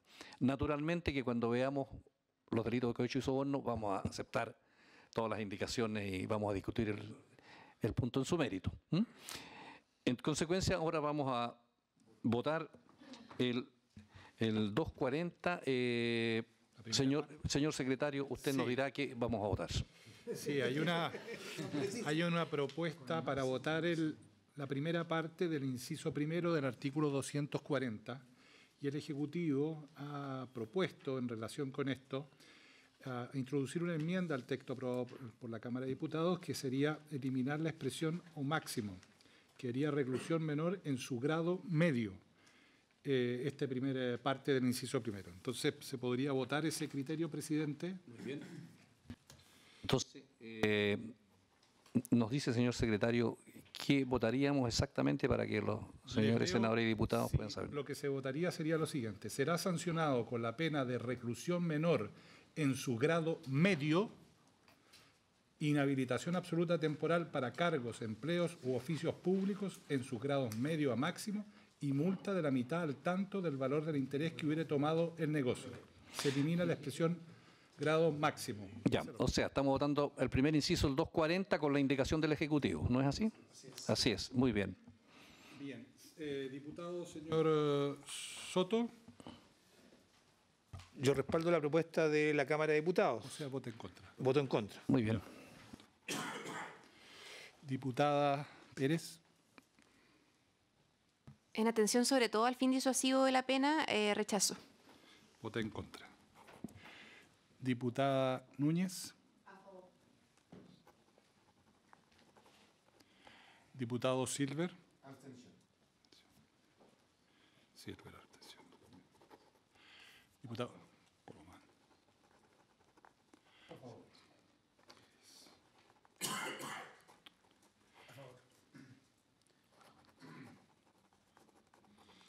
Resti.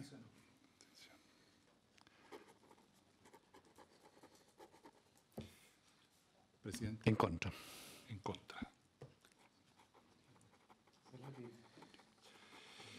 4 votos a favor, 3 en contra, 2 abstenciones. Las abstenciones influyen en el resultado. Hay que repetir la votación. La regla en el Senado, lo aclaro para los diputados, es distinta de la Cámara de Diputados. Si mantienen su abstención, se suman a la mayoría. Esa es la regla en el Senado. ¿Ah? ¿Ok? Muy bien. Se va a repetir la votación de la propuesta que ya se dio lectura. Un minuto, ¿sí? No. Abstención. Diputado señor Soto. En contra. Diputada señora Pérez. Señorita Pérez. Diputada Núñez. Diputado señor Silver. Rechazo.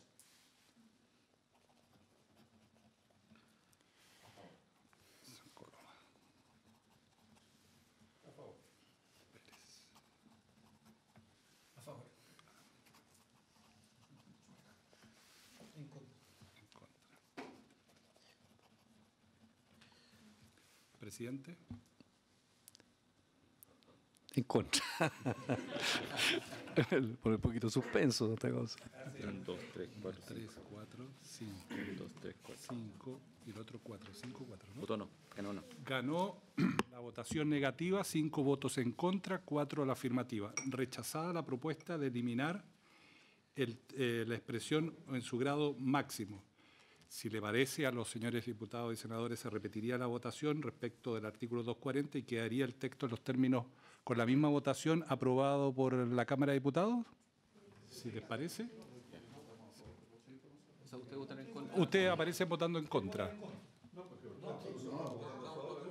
Allá. Bueno, está bien. Muy bien, muy bien. Ponemos en Ya, votación el texto de la Cámara. Muy bien. Era para hacerlo. Se vota el texto de la Cámara tal como fue aprobado por la Cámara de Diputados. No, vamos un encabezado. Encabezado, el inciso primero. Tal como lo votó la Cámara de Diputados. Tal como lo aprobó la Cámara de Diputados. ¿El diputado señor Soto? A favor. Pero si le parece, si lo van a ¿Te votar. parece por un Es que no puedo presumir que estén todos, digamos, así que vamos a tomar la... Diputada Pérez, a favor. Diputada Núñez, a favor. Diputado señor Silver. Diputado señor Coloma. Senador Pérez, a favor. Senador Alaman, a favor. De Resti, a favor. Me abstengo. Abstención del senador Huenchumilla. Tengo 1, 2, 3, 4, 5, 6, 7, 8. 8 votos a favor y una abstención. Aprobado el texto del primer párrafo del inciso primero del texto del artículo 240 en los términos propuestos por la Cámara de Diputados. Sí. Bien, vamos por los números, presidente. Bien, vamos por los números. Número 1 del artículo 240, la figura del empleado público. ¿Les parece? ¿Unánime? Sí. 9-0. Aprobado. Aprobado el número 1, 9-0. Ningún voto en contra. El número 2, el del árbitro del liquidador comercial. ¿Sí les parece? Muy bien. 9 votos a favor, ninguno en contra. Aprobado. Vamos a la página 6, el número 3. La acción. Entiendo que ahí tiene un... Sí, pero, presidente. Señor secretario. Sí, lo primero que habría que votar es el número 3 y después votar si se agrega la acción de que esto sea previa acción de la instancia de la superintendencia correspondiente. Votemos el número 3 y después esa otra idea, presidente. Muy bien. En votación el número 3, ¿les parece? Habría unánime. Sí, muy bien. 9-0, aprobado. Aprobado. Claro, se ha planteado en la discusión, ha surgido la idea de incorporar esta figura también a la previa instancia de la Superintendencia de Insolvencia y Reemprendimiento que está establecido en el artículo 464 bis. La Secretaría, si hubiere voluntad de de asimilar esta figura a la mencionada en el artículo 465, sería modificar el 465 para decir lo siguiente. Estoy leyendo en la página 7 del comparado. Si se tratare de los delitos de este párrafo y del número 3 del artículo 240, procedería a lo siguiente. Esa es la tesis. Sebastián. Sí, pero gracias, presidente. Solamente hacer presente lo siguiente, y esto depende también del sentido que le quiera la comisión a esta norma, porque en el artículo 465 hay dos normas. La primera, la del inciso primero, establece el carácter de delito de previa instancia particular, los que ahí están regulados. ¿Qué quiere decir esto? Que para poder ser investigados por el Ministerio Público se requiere entonces, y estoy leyendo el inciso primero del artículo 465, exacto, cualquier acreedor que haya verificado, de él se requiere la instancia en particular, de cualquier acreedor que haya verificado su crédito si trata de un procedimiento concursal, o en el caso de un procedimiento concursal de reorganización, de todo acreedor a quien le afecte. En el inciso segundo viene una obligación respecto de estos delitos que están tratados en dicho párrafo, de la Superintendencia de Insolvencia y Reemprendimiento que debe denunciarlos. Por lo tanto, hay que tener en consideración lo siguiente: si se incluye en el inciso segundo la mención a este artículo 240, lo que se está haciendo aplicable es el deber que tiene la superintendencia de denunciarlo. No obstante, se mantendría la, yo diría, complejidad respecto de que se mantiene en el inciso primero para esos delitos concursales que sean previa instancia particular. Se exige una denuncia previa de parte de algunos de los acreedores. Pero se mantiene la incoherencia de que en el artículo 240 no es exigible esa denuncia previa. Lo levanto simplemente para que la comisión pueda definir o se intenciona que efectivamente sean previa instancia particular ambas situaciones, caso en el cual, de ser así, lo que sugeriríamos es hacer una mención en el artículo 240, en este numeral, una frase final que dijera: en este caso se aplicará lo dispuesto en el artículo 465 del Código Penal. Esa redacción, insisto, lo que hace es aplicar el 465 completo, el inciso primero también, porque la redacción propuesta por la Secretaría es hacer solamente aplicable el inciso segundo, que es el deber de la superintendencia de denunciarlo. Lo expongo para que la comisión pueda decir cuál fue el... Sí, y más corto, más claro, desde el punto de la redacción, ¿sí? Entonces, ¿cómo quedaría, señor secretario? Agregaría un párrafo segundo al número 3 que según lo que he registrado diría algo así. En este caso se aplicará lo dispuesto en el artículo 465 del Código Penal. Eso es. Muy bien. Si le parece con la indicación. Muy bien. ¿Unánime? Sí. Sí. 9-0. Aprobado. Con la indicación. Con esta enmienda al número 3. Vamos al número 4.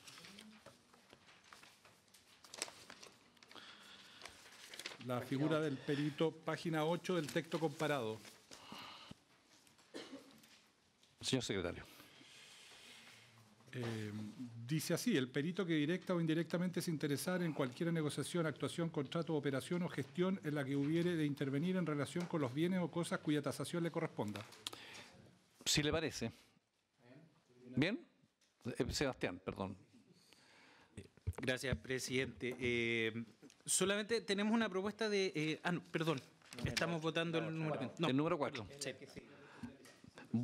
El número 4, ¿les parece? Muy bien. Aprobado. Aprobado unánime, 9-0, ningún voto en contra. Vamos al número 5. El guardador o albacea que directa o indirectamente se interesara en cualquier negociación, actuación, contrato, operación o gestión en la cual hubiera de intervenir en relación con el patrimonio de los pupilos y las testamenterías a su cargo. Sebastián, parece que ustedes tienen ahí una observación. Sí, gracias, presidente. Esta situación del guardador o albacea, si en una situación que está actualmente regulada, surge el siguiente tema, que hay situaciones en que es lícito que tome interés con autorización judicial. Y es una situación que también la vamos a hacer presente respecto al numeral siguiente, sobre personas que puedan tener la administración de un patrimonio ajeno. Dicho esto, dado que eventualmente se puede dar una conducta lícita autorizada por el tribunal, solamente para no tener dudas interpretativas podría agregarse una frase final que dijera simplemente incumpliendo las condiciones establecidas por la ley. Por lo tanto, y esto lo anticipo también, lo hemos discutido a propósito de la Comisión del Código Penal, donde se mantienen estas figuras, donde se producen estos riesgos, pero insisto, hay normas desde el Código Civil que autorizan a un guardador, a un albacea, incluso a un tutor respecto de los bienes de su pupilo, tomar interés y derechamente poder, por ejemplo, adquirir un bien raíz siempre y cuando sea con autorización judicial. Por lo tanto, para declarar que efectivamente puede ser lícito, simplemente agregar la fase final, incumpliendo las condiciones establecidas en la ley. Estamos hablando, sí, de un estatuto civil que rige, por ejemplo, a los guardadores, por ejemplo, con los menores o con los incapaces, ¿no es cierto? Y si incumple esas obligaciones, que son obligaciones de carácter civil, nosotros lo estamos trasladando a que sea un ilícito penal. Es una pregunta. Sí, efectivamente. Lo que se regula en materia civil es que le es lícito tomar interés bajo ciertas condiciones, como son efectivamente someterlo a decisión del tribunal y que el tribunal apruebe el tomar interés en ese negocio, que derechamente se concreta en la compra incluso de un bien raíz, que forma parte en este caso del patrimonio de la masa hereditaria.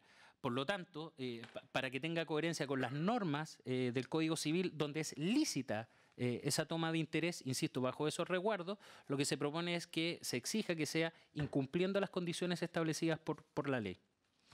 Pero hoy día, por ejemplo, perdón, señor diputado Leonardo. No, era solamente una propuesta de redacción, dado que el problema que se está buscando resolver es la autorización judicial que remueve el obstáculo para la contratación.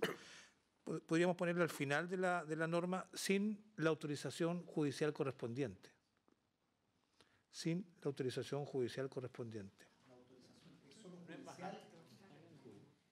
En algunos eventos es autorización judicial, por ejemplo, la enajenación de bienes inmuebles requiere autorización judicial. Sí, claro. Pero hay otras cosas que no requiere autorización judicial. Ah, bueno. Las autorizaciones. El problema, la consulta, ministro, al Ejecutivo, no sé, el profesor, hoy día, ¿qué pasa, digamos, con un guardador que incumple sus obligaciones civiles que están establecidas en el Código Civil? Por ejemplo, un guardador. Hoy día no es delito, ¿no? Entonces estamos, digamos, metiéndonos en una parte civil, estableciendo un delito. Es mi punto. debería preguntar a los autores de esta idea, los señores diputados. Nosotros hemos avalado lo que ellos han planteado, solamente precisando el alcance de que pueden haber situaciones que no constituyan ilícitos. A ver que nos ilustre el profesor, Sí. por favor. A ver, señor presidente, de lo que se trata en estas figuras, tanto en la del sexto como en el séptimo, donde se da exactamente el mismo caso. La ley efectivamente considera, es decir, se da cuenta de los riesgos que están asociados en distintos contextos al hecho, digamos, de que una persona pueda estar en dos posiciones al mismo tiempo. Y por eso tiene opción de prohibirla sin más o bien de regularla. El propósito acá, con el 6 y con el número 7, que se agrega es darle un peso mayor precisamente a ese riesgo, y por lo tanto hacer que sea delito el tomar interés, tal como en los demás casos, pero como ocurre que hay situaciones donde hay mecanismos que permiten y que legitiman esa actuación, no se ha querido, vía Código Penal, simplemente borrar, ¿cierto?, lo que dice la legislación extrapenal, sino que circunscribir el delito a las situaciones donde se toma interés incumpliendo los requisitos establecidos por ley. Ese es el propósito. Claro, uno puede verlo desde cierta perspectiva como diciendo, pero entonces el incumplimiento de una disposición civil se convierte en delito. El propósito es que, el punto es que el fundamento para el delito no tiene que ver con el cumplimiento o no de una obligación civil, sino que tiene que ver con la gravedad del conflicto de interés en que incurre la persona. Es decir, más bien aquí esto se trata como matar en términos generales es punible, matar en legítima defensa es excepcionalmente legítimo. Acá lo que se quiere decir, este tipo de interés, incurrir en este tipo de conflicto de interés va a ser punible, pero ya que la legislación extrapenal tiene excepcionalmente supuestos en lo que ello es legítimo, bueno, mantenerlo en esos términos, pero elevar a la categoría del delito el incurrir en el conflicto de interés en los demás casos. Básicamente de eso se trata, porque ocurre, y yo creo que es mucho más claro en el ámbito en el número 7, no quiero adelantarme, pero lo que está diciendo, la ley se preocupa con mucho cuidado de controlar estas situaciones, de darle transparencia, etcétera, y las personas que hoy por hoy incumplen con esas obligaciones olímpicamente, podríamos decir, simplemente no están sujetos a ningún régimen penal en circunstancias que los casos son equiparables en gravedad a los otros que están previstos en el artículo 240. Y una consulta, profesor, porque aquí seguimos en el delito de peligro.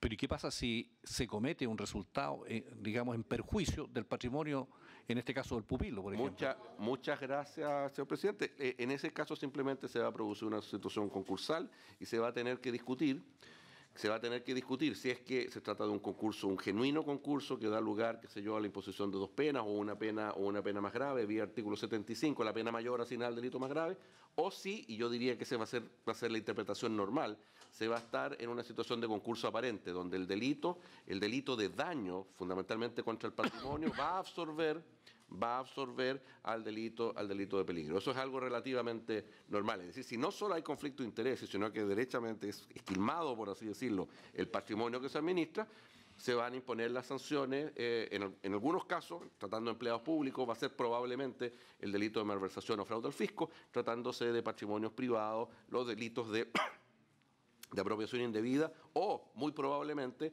el nuevo delito de administración desleal que viene propuesto en este mismo contexto. Sí, no, o sea, pero la duda que yo planteo es si aquí, en esta hipótesis, tenemos un delito de resultado. Claro. Entonces, si tenemos un delito de resultado, aquí estamos introduciendo un delito de peligro. No. Lo que estoy diciendo es que el que se encuentra en la situación perfectamente puede ser.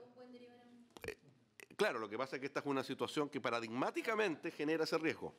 Es decir, como decía Pacheco, no se trata solo de que haya un riesgo. Puede ocurrir perfectamente que yo, usando del poder que tengo de gestionar o administrar asuntos de la sociedad, le irrogue un perjuicio. Si eso es así, debiéramos llegar al caso, sería lo normal, del nuevo delito de administración desleal que viene previsto por el artículo 470, número 11 del Código Penal, que es probablemente la norma más importante de todo este proyecto de ley, en mi opinión personal. De lo contrario, lo que puede ocurrir es que se den con ciertas restricciones, sí, alguna hipótesis de apropiación indebida, el 470 número 1, pero si se llega a aprobar el delito de administración desleal, la mayoría de estos casos se van a irse por esa vía si se trata de patrimonio privado, o se van a ir hacia la malversación o el fraude al fisco si se trata de patrimonio público. Muy bien, si le parece entonces estaríamos en condiciones de votar el número 5. ¿Sí? Señor... Sí. ¿Perdón? Con la modificación que... ¿Cuál sería? ¿Cómo quedarían? Quedaría así. El guardador o albacea que directa o indirectamente se interesara en cualquier negociación, actuación, contrato, operación o gestión en la cual hubiere de intervenir en relación con el patrimonio de los pupilos y las testamentarías a su cargo, incumpliendo las condiciones establecidas por la ley. Muy bien, en votación. En votación. Entonces, diputado, señor Soto. A favor. Diputada, señora Pérez. Diputada, señora Núñez. A favor. Diputado, señor Silver. A favor. Diputado, señor Coloma. A favor. Diputado, senador Pérez. Senador Alamán, senador Durresti, presidente. Abstención, senador Guanchumilla. Resultado de la votación, 8 por la afirmativa y 1 abstención. Se aprobaría el número 5 con la enmienda ya indicada. Pasamos al número 6, que es la figura del administrador del patrimonio de una persona afectada por un impedimento para controlar los actos de aquel, que directa o indirectamente se interesara en cualquier negociación, actuación, contrato, operación, gestión en la cual hubiere de intervenir en relación con ese patrimonio, entiende la Secretaría, agregando también en este caso la hipótesis de incumpliendo las condiciones establecidas por la ley. ¿Sí? Perdón. Sí. A ver, parece que la Secretaría está verificando algo, ¿no? No, perdón, Sebastián. Ya. Gracias, presidente. Acá, bueno, desde luego plantear la misma situación que en el caso anterior, dado que acá en esta hipótesis, como está actualmente en la propuesta, porque también queremos hacer un planteamiento para perfeccionar aún más las hipótesis que cubre este artículo, es también efectivamente agregar al final de este numeral el incumplimiento de las condiciones establecidas por la ley. Acá estamos en el caso de un tutor o curador respecto de un incapaz, donde efectivamente existe un impedimento y por lo tanto también, como explicaba anteriormente, existen mecanismos por los cuales sí puede tomar interés con autorizaciones judiciales.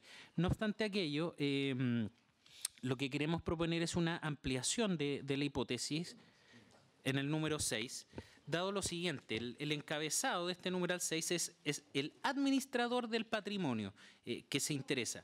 No obstante ello, hay algunas situaciones en que sin necesariamente tener la administración, debiese ser recomendable proteger por esta vía penal el que, teniendo el deber de salvaguardia de ese patrimonio, pero no teniendo la administración, debiese abstenerse de tomar interés. Y estamos pensando, por ejemplo, en el caso en que, tratándose del patrimonio de un menor incapaz, solamente uno de los padres, por ejemplo, pudiese tener el cuidado personal y, por lo tanto, la patria potestad respecto de los bienes de ese menor. El otro padre no tiene, por lo tanto, la administración de ese patrimonio, porque no tiene la patria potestad, debidamente porque no tiene el cuidado personal. No obstante, existen deberes de salvaguardia respecto de ese patrimonio.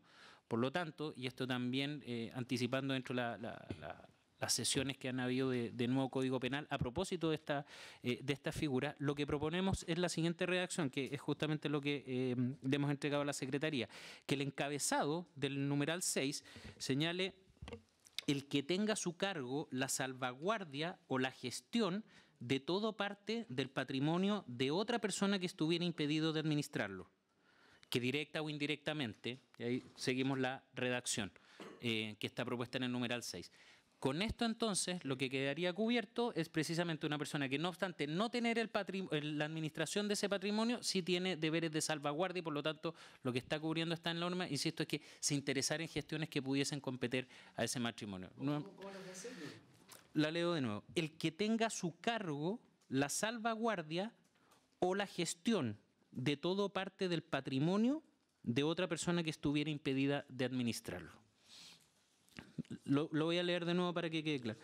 El que tenga a su cargo la salvaguardia o la gestión de todo o parte del patrimonio de otra persona. Efectivamente, acá, por eso, la propuesta implica no solamente sancionar a quien tiene la administración, sino a quien tiene un deber de salvaguardia de no poner en riesgo ese patrimonio. Presidente. Señor senador. A ver, no, pero lo que pasa es que yo tengo la impresión leyendo el 5 y el 6 que la redacción que nos está entregando el asesor del ministro creo que diferencia claramente el 6 del 5, porque el 5 es el guardador, también es de un incapaz. Por lo tanto, también tiene un impedimento.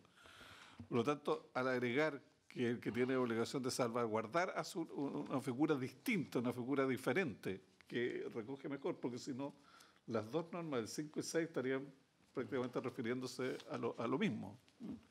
Por lo tanto, la nueva redacción creo que es más pertinente, porque se queda exactamente igual como está el número ahora, se están refiriendo prácticamente a la misma situación. Es que yo creo que las guarderías dicen relación más bien con los tutores y los curadores. Y aquí estamos haciendo una figura más amplia desde el punto de vista de la administración del patrimonio, pero yo quería preguntarle al Ejecutivo, por ejemplo, hagamos un caso concreto, ¿quién administra un patrimonio? ¿Un mandatario, por ejemplo? Porque no salimos de otra hipótesis, digamos.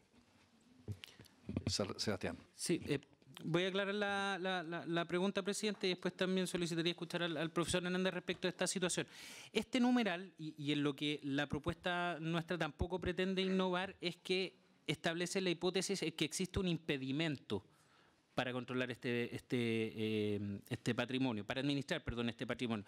Dicho eso, por lo tanto, no está cubriendo la situación en que hay un mandato convencional en que una persona entrega a otra la administración de sus bienes y precisamente está pensado para la situación, por ejemplo, de incapaces o personas que están, incapacitadas para administrar su propio patrimonio, por ejemplo, por una declaración de enajenación mental. Por lo tanto, se excluye a un mandato consensual en que una persona entrega la administración a otra. Dado eso, precisamente, aquí surgen deberes mayores de salvaguarda porque hay un impedimento legal que tiene el titular de ese patrimonio de poder administrarlo directamente. Ese es el fundamento que está detrás de la norma y ese es además el fundamento por el cual la propuesta del Ejecutivo es ampliarlo a quien, no teniendo la administración directamente, tiene deberes de salvaguarda de proteger ese patrimonio. Bueno, pero yo entiendo que por ejemplo, en el caso del que es absolutamente incapaz y si es menor, vamos a estar en presencia de un curador. Y si es mayor, también va a ser un curador. En el disipador también va a ser un curador. Y por lo tanto entra dentro de las guarderías. Entonces, fuera de las guarderías, digo yo, digamos, ¿cuál es la hipótesis del administrador de un patrimonio? Por ejemplo, los padres respecto del hijo, la patria potestad. Y entonces la pregunta, si es los padres, entonces vamos a establecer un delito para los padres y vamos a sancionarlo al padre. Dudas, profesor. Gracias, señor presidente. Antes me había pedido el señor diputado. No, es que sobre las dudas, para que sea completo y aquí mejor preguntar. Claro, ya con la salvaguarda estamos en un estándar aún distinto al que ejecuta o administra y que uno entiende un conflicto de interés. Entonces me pongo en la situación, pensemos que fallece uno de los padres y uno por ser padre simultáneamente, pero no el albacea, en el ejecutor, tiene la condición de heredero y al mismo tiempo un deber de salvaguarda respecto al menor. Porque también uno obviamente hereda el liquidarse una sociedad conyugal y aquí se sanciona el solo interés. Entonces hay una condición de que yo puedo pensar siquiera vender un bien del cual soy parte, porque es parte de la masa hereditaria, no tengo la administración efectivamente de ese bien y ya estoy cometiendo un delito. Profesor, ilústrenos, profesor, respecto a punto. A ver, El origen de esta formulación, y yo entiendo que de ahí lo tomó el Ejecutivo, no me consta, pero parto de la base, está en trabajos prelegislativos, que en realidad no estaban pensando necesariamente en incapaces. Respecto de incapaces, efectivamente, como usted ha señalado, señor presidente, los casos normales van a ser de, bueno, ahí va a haber un tutor, va a haber una guarda en ese caso, sino que más bien se trata de situaciones en donde el impedimento no es para administrar los propios bienes, sino que es un impedimento, una situación fáctica para controlar la gestión del mandante. Estamos pensando en una situación de una persona ausente, de una persona que manteniendo la administración de sus bienes y por lo tanto teniendo un mandatario, está impedido de ejercer un control sobre esa persona. Lo que se dice que en esas partes, habiendo administradores, por usar esa expresión, de patrimonio ajeno, respecto de los cuales los titulares de ese patrimonio no están en condiciones, por distintos tipos de impedimentos, aunque sean plenamente capaces de controlarlos, se impone la obligación, se impone, digamos, la prohibición de que en esos casos el que administra, gestiona esos intereses pueda tomar interés en la operación. Ese era el sentido original de la propuesta en el contexto en que se dio inicialmente. ¿Podríamos decir en consecuencia que esta es una tipificación residual, digamos? Es más bien, pero que está pensado para sujetos que son capaces. Es decir, no se trata para incapaces, pero que más bien porque el incapaz simplemente no puede gestionar sus propios negocios, desde luego no puede controlar a quien los gestiona por él. En este caso se trata de sujetos capaces que por distintas situaciones, como digo, de impedimento, de encontrarse fuera del lugar, incomunicado, en fin, no están en condiciones de controlar los actos de aquel a quien le ha encomendado la gestión. Y en esos casos se entiende, no se puede tomar interés en esas operaciones, digamos precisamente porque estoy al margen de las posibilidades de control del titular del patrimonio. Eso es básicamente.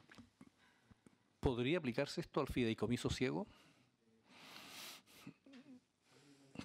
Si el fideicomiso ciego implica más bien, efectivamente, uno podría decir en ese caso no por un impedimento fáctico, sino que por un impedimento jurídico, digamos, que está en la construcción misma, efectivamente, como el titular del patrimonio no está en condiciones de controlar la gestión, esta figura se podría aplicar a esos casos, efectivamente. El fideicomiso, señor ministro. Quizás también el fideicomiso que se estableció para las autoridades que tienen un patrimonio tal, ¿sí? Que tienen que entregarlo en especie de mandato, fideicomiso, también. Yo creo que efectivamente es una figura residual, porque no se trata de incapaces. Yo creo que esa es la gran diferencia. No estamos hablando de incapaces, que es a lo que refiere el número 5, sino que estamos hablando de personas que tienen impedimento, ¿no? Ahora, yo hago la reflexión porque los tipos que aquí se están hablando no tienen la gravedad que pareciera habérseles asignado por la sanción que finalmente se acordó. Hago una reflexión de paso. Sí, yo creo que también tiene un sentido residual, pero cuando es residual podemos llegar hasta decir que vamos a sancionar a los padres, por ejemplo. Entonces ahí estamos introduciendo una política criminal, digamos, discutible, a lo menos. Entonces, o sea, lo que estoy diciendo es que si tenemos una norma residual puede comprender múltiples hipótesis, entre las cuales pudiera estar sancionando a los padres, digamos, por administración de sus hijos, por ejemplo, que no sean incapaces necesariamente, ni menores de edad tampoco. Es decir, en la medida en que efectivamente no están sometidos a un control, a la posibilidad de control efectivo por parte del titular del patrimonio, efectivamente lo que hace esta disposición es, en esos casos usted no puede tomar interés en esa operación. Usted desde luego puede gestionar velando por el mejor interés, qué sé yo, del titular del patrimonio, pero usted no puede tomar interés en esos casos, efectivamente. Bueno, perdón, señor diputado. Quería preguntar, ¿y si es comunero del mismo bien? Lo que ocurre es que tratándose de los comuneros no hay necesariamente un supuesto en donde el resto de los comuneros no pueda ejercer el control sobre la administración que ese comunero particular tiene. O sea, acá el supuesto de hecho es que el titular del patrimonio no puede controlar la gestión del sujeto. En esos casos, ese sujeto debe abstenerse de tomar interés en las operaciones en cuestión. O sea, pero ese es el supuesto, que efectivamente los otros comuneros, por alguna razón, estén impedidos de ejercer cualquier tipo de control sobre la administración o la gestión que este sujeto realiza. Yo diría que ese es el punto. No hay otro. Puede ser cualquier situación donde el titular del patrimonio no está en condiciones de controlar la gestión del otro, porque eso es lo normal. Si yo puedo controlar, bueno, puedo tomar medidas, puedo cambiar, puedo revocarle, digamos, los poderes, etcétera. Si estoy impedido, esta es una salvaguarda en el sentido de ese sujeto no va a poder tomar interés en las operaciones. Señor Catalina, por favor. Muy cortito, por su intermedio, señor presidente. Profesor, y respecto, perdón la duda, respecto a la sociedad conyugal, cuando la mujer administra extraordinariamente por impedimento del marido, los bienes respecto de terceros se entienden como del marido, pero ¿aplica este caso? No. Sí, claro. En todos los casos del artículo, de lo que se trata es que quien tiene un poder de gestión y administración lo puede realizar de la forma más libre posible.